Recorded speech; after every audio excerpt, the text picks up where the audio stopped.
天讲 DeepSeek 能不能算命 ，DeepSeek 能不能批八字，批复的结果看起来像那么回事，有模有样，有推理思考过程，接近人的思考过程。比如会问你出生年月日时是否是真太阳时，男女八字不一样，出生地根据出生地修正，是否考虑下令时，还会考虑节气，然后给出喜用神是啥，而且会把思考过程写出来。对于五行生克制化关系掌握的还不错，食神就不能完全掌握，测八字大概有60%是对的，能把喜忌大方向取对，小白就会被他蒙住了，以为能批八字了。从正常批八字角度来看， DeepSeek 的结果还是不行的，正确率只有60%。如果正好是你摊上那个错的呢？按照易学阴阳原理，瞎批也可能蒙对一半，批对一半就可以理解全错了。对于 DeepSeek 来说，六爻看不了，紫微斗数排盘也会排错，不会奇门遁甲，会犯低级错误。比如给八字排错了，就是年月日时转换成天干和地支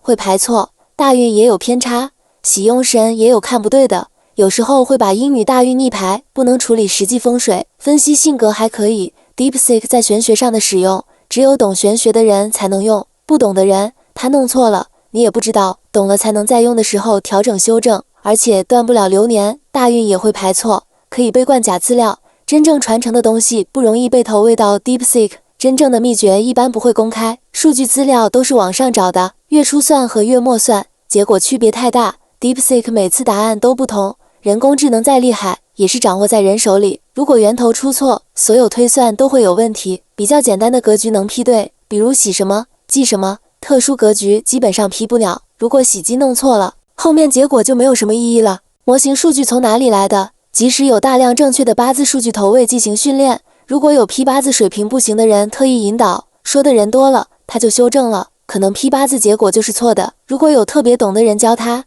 就可能成为一个批八字的好工具。如果有人特意坑他，他批八字就会坑人。用 DeepSeek 问2024年9宫飞星，他说二黑在正西方，五黄在正北方，尝试更正，他依然执着之前的说法。其实9宫飞星非常简单，下面简单介绍一下。九星如下：一白贪狼星，桃花位，主感情人缘；二黑巨门星，病符位，主疾病伤痛；三碧禄存星，是非位，主是非官灾；四绿文曲星，文昌位，主事业官位学业；五黄廉贞星，五黄位，主凶灾祸害重伤；六白武曲星，偏财位，主横财贵人；七赤破军星，破财位，主破财败运；八白左辅星，正财位，主财运置业；九紫右弼星，喜神位，主姻缘感情。第一步，先记住万能公式：11减年份数字相加和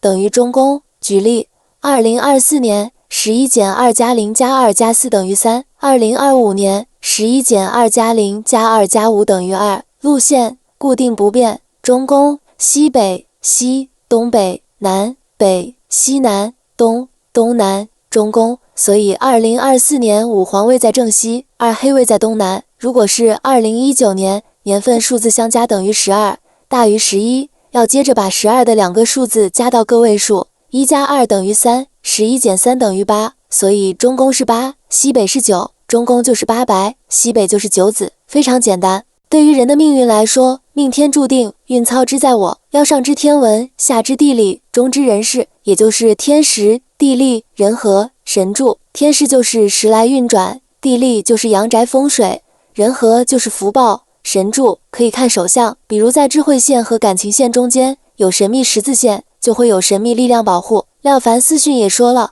积德行善可以改运，求官求子求长寿都可以。天时到底怎么影响人？下面介绍内政观察笔记。人一出生，天体形成的气场就是这个人的气场，后面天体运行形成的气场对一个人本身气场的影响是固定的。因为天体运行是规律的，不能改变天体运行，所以先天命是固定的。周易系辞说，在天成象，在地成形，天上的象在地球上都有对应有形的物体，所以风水也能影响人，可以改风水，福地福人助，做好事也会改运，天人合一。下面介绍内政观察笔记。内政观察笔记这本书的作者有点神秘，署名匿名，自称无名氏，不知道具体是谁。在书里，他大概介绍了一下自己，不是出家人，知识水平很高，类似外交官的人物，长期从事涉外工作，年轻时生病，接触了中医，然后结识了道家师傅，后来慢慢接触到了修行。师傅告诉他，读《道德经》就会明白什么是真正的道德，有德了，打坐就会开天眼，非常容易。《道德经》是心法，是打基础。内政观察笔记的作者已经开了天眼，已经亲眼见证到了道家玄之又玄的东西，详细在书里记录下来了。一般人只知道人有肉体，学了中医的人知道除了肉体之外，还有阴阳体。开了天眼的人还能看见空体。什么是空体？除了五脏六腑，还有很多看不见、摸不着的太极器官，非常重要的能量系统。会不会生病，能不能长寿，跟这些太极器官息息相关。道家的三尸虫都是真实存在的，除了可以往身体里面看，还能往很远很远的地方看，能看到遥远的星系。这些天体和身体中不同的器官，在某些时候直接传输能量，人也会直接传输能量给遥远的星星。天人合一，每个人每天都和星星交换能量。通过天眼看到的内容，宇宙中还有肉眼和科学仪器看不到的东西，人们不相信的东西，比如鬼神、先天仪器、经络、空体、太极器官，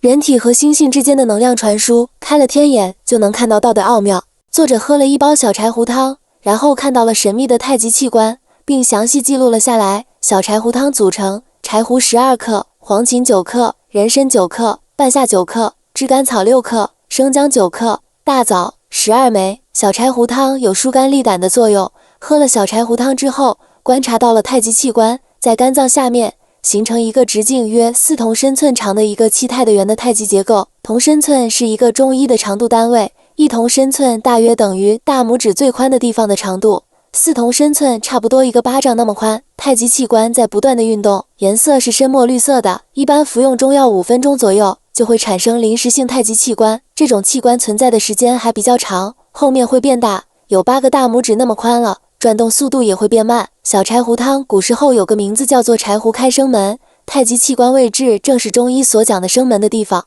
针灸为啥能治病？身体有很多不同的太极器官，有大的小的，到处都是，有的是临时存在的，有的是长期存在的。身体上的各种穴道里都有无形的太极器官，针灸是在针灸人体的太极器官，并不是扎人体中的肉或皮。用针灸调节太极器官，五运六气就是天上的星星在影响着我们。人和天上星星有着紧密的真气连接，这种连接肉眼看不到，只能用天眼才能看到。中医里的12经络会在固定的时间内让真气自动运行，所有12经络的真气都是来自于天上的星星，每天在不同的时间段，天上不同的星星会分别给我们传来各种各样不同的真气，真气到身体之后才在体内运行。不光星星给人传递真气，身体还会礼尚往来，有时候人的真气也会上传给星星，星星离我们几百光年那么远，真气超越时间，超越空间，一下子就传递过来了。这就是量子，也可以说量子纠缠，不管多远，瞬间感应。紫微垣一直对人类的大脑发光，并将真气摄入到人类的大脑中。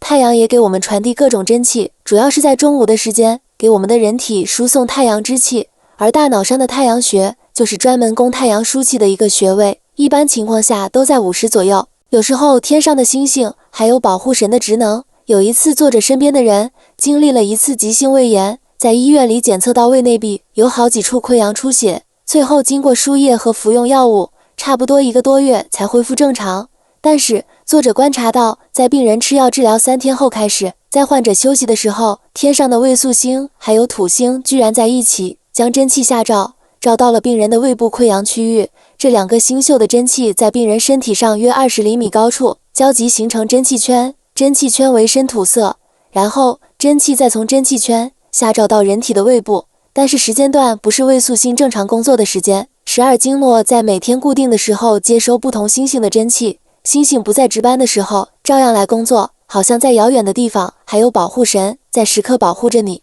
单纯算命就是宿命论，只考虑了天时的影响，运操之在我，风水、福报、神助都需要考虑进去。比如阳宅中长子住东宫就是正位，如果住西厢就是雷泽归妹卦，有同性恋倾向，住的位置不同，念就不同，想法就不同，运也就不同。夫妻住西北大吉，一个人道德高，就会有保护神，逢凶化吉，运也就好。玄学只是一个工具，作用是趋吉避凶。命相同参，命里有，相上面没有，那就没事。手相、面相都会变的，相由心生，所以每个人命运掌握在自己手上，工具就是看看天时对自己的影响。流年好，抓住机会；流年不好，读书守住，积德行善。算命就是指导意义，怎么改运、改风水也好，都是每个人自己把握。